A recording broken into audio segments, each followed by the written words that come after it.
मैनपुरी के करहल पहुंचे कैबिनेट मंत्री ओम प्रकाश राजभर। जनसभा को किया संबोधित, सपा कांग्रेस पर साधा निशाना। विधानसभा उपचुनाव में भाजपा प्रत्याशी को जिताने की अपील। जनपद मैनपुरी के करहल विधानसभा क्षेत्र में होने वाले उपचुनाव को लेकर भारतीय जनता पार्टी कोई भी कोर कसर नहीं छोड़ रही है। मैनपुरी की सबसे हॉट सीट करहल विधानसभा भारतीय जनता पार्टी कब्जा करने के उद्देश्य क्षेत्र में कहीं न कहीं आए दिन वीआईपी सभाओं का आयोजन कर रही है। वहीं बीजेपी अपने उतरने वाले प्रत्याशी को जीत दिलाने के लिए प्रयासरत है, जिसके चलते आज कस्बा करहल में कैबिनेट मंत्री ओम प्रकाश राजभर जनसभा को संबोधित करने पहुंचे, जहां उनका माल्यार्पण कर बहुत स्वागत किया गया। उन्होंने कार्यकर्ताओं के साथ एक बैठक की। उन्होंने कार्यकर्ताओं को संबोधित करते हुए कहा कि आगामी उपचुनाव में हर हालत में भारतीय जनता पार्टी प्रत्याशी को जीत कर इतिहास रचना है, क्योंकि करहल विधानसभा क्षेत्र में हमेशा सैफी परिवार का कब्जा रहा है। उन्होंने जनसभा को संबोधित करते हुए समाजवादी पार्टी व कांग्रेस व बसपा पर जमकर निशाना साधा। जनसभा के बाद मीडिया से रूबरू हुए उन्होंने जाति जनगणना को लेकर बोले, मंत्री सत्ता में समाजवादी पार्टी की सरकार रही, कांग्रेस की सरकार रही, मायावती की भी सरकार रही, लेकिन कोई भी जाति जनगणना केवल लेकर नहीं आया। वहीं बोला है कि हम 22 में लगातार सदन में बोलते रहे हैं, लेकिन किसी न किसी तरह उनका ध्यान नहीं चला है। अब जनगणना होनी है तो प्रधानमंत्री नरेंद्र मोदी के नेतृत्व में होगी। उन्होंने शिक्षकों की भर्ती को लेकर कहा कि लगातार 1986 से अब तक पहल कर रहे आज 59,000 शिक्षकों की भर्ती को लेकर उन्होंने कहा कि सहयोगी दल हैं, अपनी क्षमता के हिसाब से ही कार्य कर सकते हैं। हाल को जब शिक्षकों की भर्ती को लेकर कुछ लोग उनके पास गए थे तो उन्होंने शिक्षा मंत्री मनोज सिंह जी से बात की थी, तो उन्होंने दिल्ली में आकर बात करने की बात कही थी, लेकिन शिक्षकों के साथ खड़े हुए शिक्षकों के मुद्दे को जरूर हल करेंगे। साल से बोलते हैं, 5 साल समाजवादी पार्टी 4 बार सत्ता में थी, एको बार नहीं बोली। बहुजन समाज पार्टी सत्ता में थी, एको बार नहीं बोली। कांग्रेस सत्ता में थी, एको बार नहीं बोली। हम सदन से लेकर सड़क तक बोलते रहते हैं। आज फिर कह रहा हूँ, जातिवार जनगणना कोई कराएगा तो एनडीए सरकार माननीय नरेंद्र मोदी जी के ही नेतृत्व में होगी। 69,000 भर्ती सुप्रीम कोर्ट में बदलाव होने की बात आ रही है। जहाँ तक सवाल आपने 69,000 की किया, मैं फिर कह रहा हूँ कि 1986 से इस लड़ाई की लड़ रही है। हम माननीय कांसीराम जी के साथ रह करके मंडल कमीशन लागू कराने की लड़ाई लड़ते फिर किन्हीं बिंदुओं पर बसपा नेता संघ से विवाद हुआ, मैं पार्टी बना। और आप बताओ, आप लोग के गवाह, सदन से लेकर सड़क तक 69,000 शिक्षक भर्ती से ज़्यादा हमसे कौन लड़ सकता है। और मैं अभी हमारे यहाँ आवास के बच्चे गए थे, मैं उनसे कहा कि चलो मुख्यमंत्री से, मैं उन्हीं के सामने चीफ सेक्रेटरी से मनोज जी से बात की। वो दिल्ली जा रहे थे, मैंने कहा कि शाम को आता हूँ, मुख्यमंत्री से बात करके आपको बताता हूँ।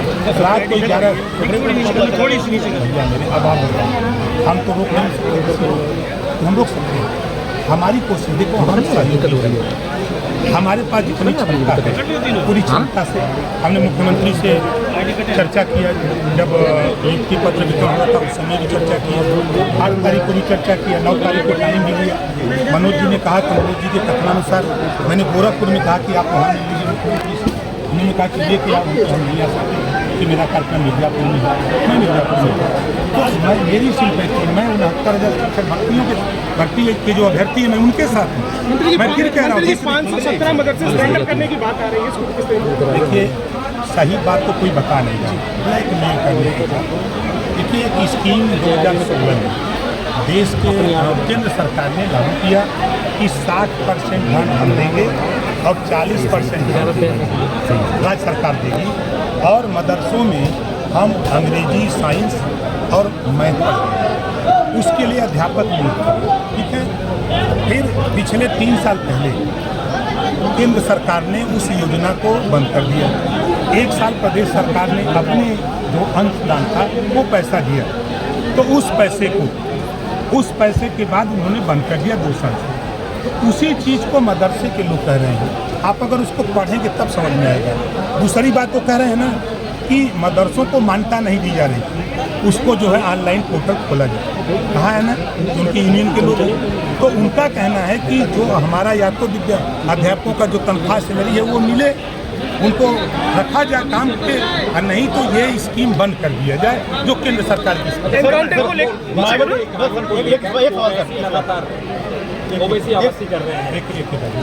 मनोज पूछो, पीडीए की रणनीति में काम कर रहे हैं। और दलित पिछड़ों और मुसलमानों को जोड़ने में जुटे हैं, क्या कहना चाहिए? देखिए, हर नेता अपने काम में, माननीय अखिलेश यादव जी लेकिन अब वो क्या करने लगे, पांडे डेवलपमेंट अथॉरिटी चला रहे हैं। स्पीकर शिवपाल जी को छोड़ करके किसको बनाया? पांडे जी को। अभी एक दलित का बेटा वो किसी सामान की डिलीवरी देने बलिया के सांसद पांडे जी हैं, सनातन पांडे जी, उनके यहाँ गया तो पांडे जी जो सांसद हैं उनका प्रतिनिधि उसे पूछा तुम किस जाति को, बता दिया कि हम दलित हैं। तो उसको इतना बुरी तरह मारा, FIR भी नगरा थाने में आज तक नहीं होता है। अब उसके लिए की बात कर रहे हैं। अब मायावती जी जब 4 बार सत्ता में थी तब तो PDA नहीं दिखाई दिया, अब तो उनको सिर्फ अम्बेडकर ग्राम विकास योजना के नाम पर 14 स्कीमें चलती थी और सिर्फ दलित बस्ती में चला। हम जो उनसे अलग हुए यही वजह था कि किसी गांव को अगर अम्बेडकर गांव घोषित हो तो वहाँ ब्राह्मण हो, राजपूत हो, भूमिहार हो, यादव हो, पटेल हो, मकसद सभी जातियों में वो योजना सबके यहाँ पहुँचे। मंत्री जी, राहुल गांधी ने विदेश में रहकर सिखों के लिए अभद्र टिप्पणी की है, क्या कहेंगे? देखिए, वो हमेशा भारत के खिलाफ विदेशों में जाके बोलते हैं, उनकी आदत सी बन गई है और जो भाषा वो बोल रहे हैं वो हमारे हिसाब से उस भाषा को हम पसंद नहीं करते।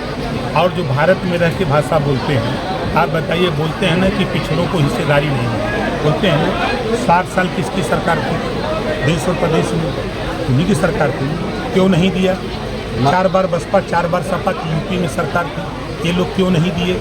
आज हम लोग थोड़ा सा गुनगुनाने लगे हैं कि भाई आज जो बच्चे 69,000 वाले परेशान हैं, ये क्यों परेशान हैं? हम तो फिर कह रहा हूँ कि देखिए, नेता नहीं चाहता है। आरक्षण के मुद्दे पर मायावती ने भी कांग्रेस पर निशाना साधा है कि सही कह रही है मायावती जी, सही कह रही है। तो मायावती जी, अखिलेश जी, राहुल जी, ये लोग टाइम ले लें योगी बाबा से और मोदी बाबा से, बताओ टाइम मिलेगा कि नहीं मिलेगा? तीनों लोग जा करके बैठ करके चाय पिए, पकौड़ी काटें और वहाँ ये चर्चा करें कि ये जो आरक्षण घोटाले जो सामने आए हैं, हाई कोर्ट के फैसले हो, चाहे असिस्टेंट प्रोफेसर की नियुक्ति के मामले हो, इन सब चीज़ों पर जो टेबल पर बैठ करके आमने सामने बात होगी, ये कर सकते हैं। लेकिन अगर ये कर देंगे तो मामला फिर चिल्लाने के लिए क्या रह जाएगा? आप मंत्री जी उसी विभाग के वक्फ बोर्ड को लेकर आप क्या रहा है, क्या सोचते हैं? वक्फ बोर्ड, मैं आपको बता दूं, देखिए वक्फ बोर्ड के बाद वक्फ बोर्ड में जो कमियाँ हैं आप जानकारी करिए। वक्फ बोर्ड की जो नियमावली है, अगर वो कह दें कि ये रिसोर्ट हमारा है, वक्फ बोर्ड कह दे, तो DM के यहाँ जा करके एप्लीकेशन देगा, खाली करा दो, ऐसा नियम है। तो सरकार ये चाहती है कि अगर वो ये कहें कि ये रिसोर्ट हमारा है, अगर वो DM के यहाँ एप्लीकेशन देते हैं तो DM उसकी जांच करेगा कि वास्तव में इनका है कि नहीं है, कागज देख लें, तब उसके बाद उस पर कार्रवाई हो।